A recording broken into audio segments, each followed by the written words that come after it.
म अब सुकुटीको अचार बनाउन गइरहेछु। मेरो सुकुटी यति छ, हिजो बनाएको सुकुटी। कराई रेडी पारेको छु है।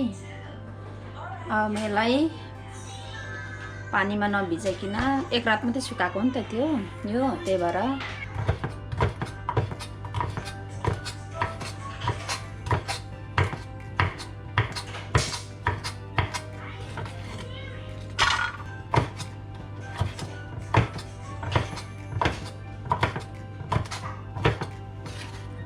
त्यत्रो पिस पारेको छु।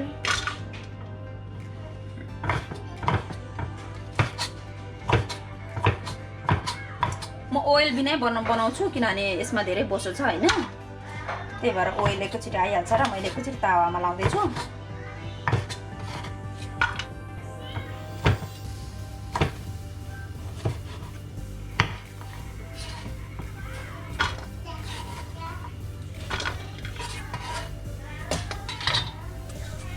अन गर्छु है, अन गरिदिएको छु। अब प्याज काट्छु।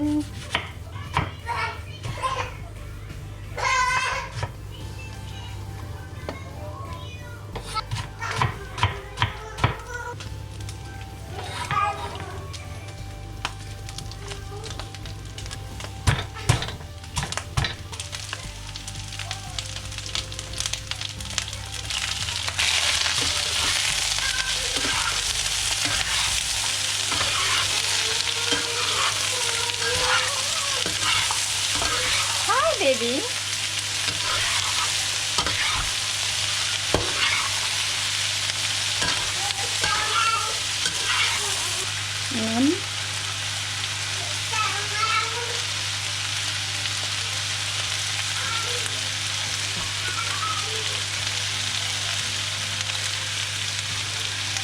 Jeera.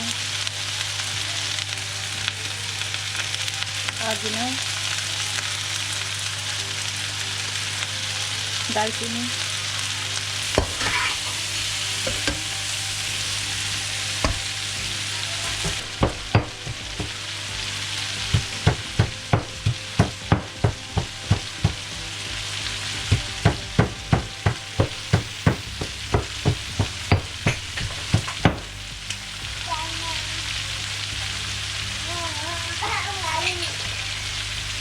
लसुनलाई मैले त्यस्तो साह्रो मिहिन पनि बनाएको छुइनँ है, ठिक्कको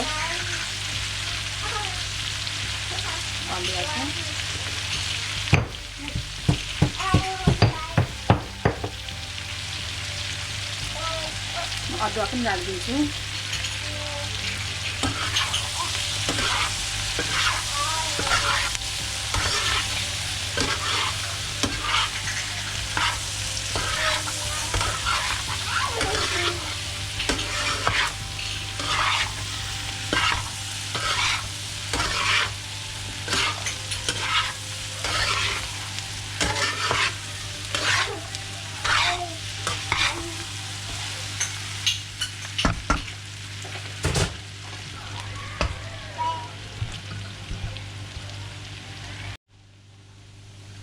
यहाँ हेर्नु होला धेरै बोसो आएको छ, तर यही बोसोले नै यो मासुलाई बिग्रिनु दिँदैन है। त्यही भएर म अब काटेको खुर्सानी हाल्न गइरहेको छु।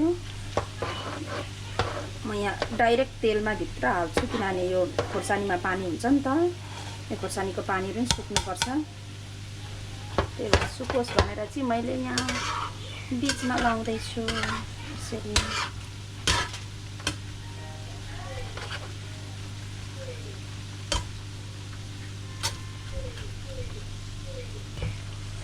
यहाँ माथिबाट म खुर्सानीको धुलो लगाइदिन गइरहेको छु।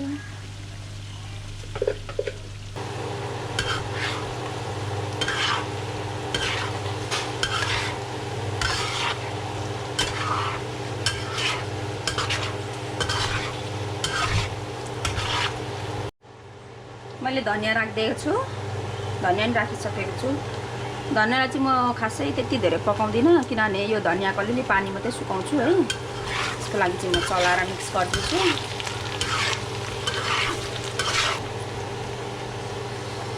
अलमोस्ट मासु रेडी भइसकेको छ। यो हेर्दा एकदम चाम्रो जस्तो देखिन्छ तर चाम्रो छैन, हेर्नु होला।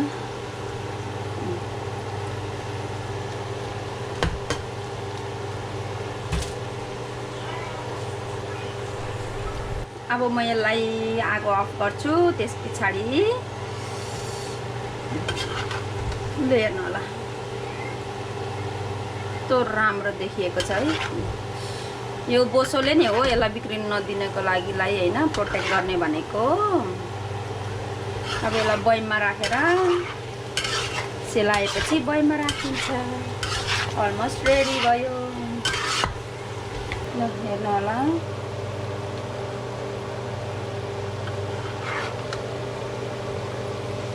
एक बयम भएको छ मासु।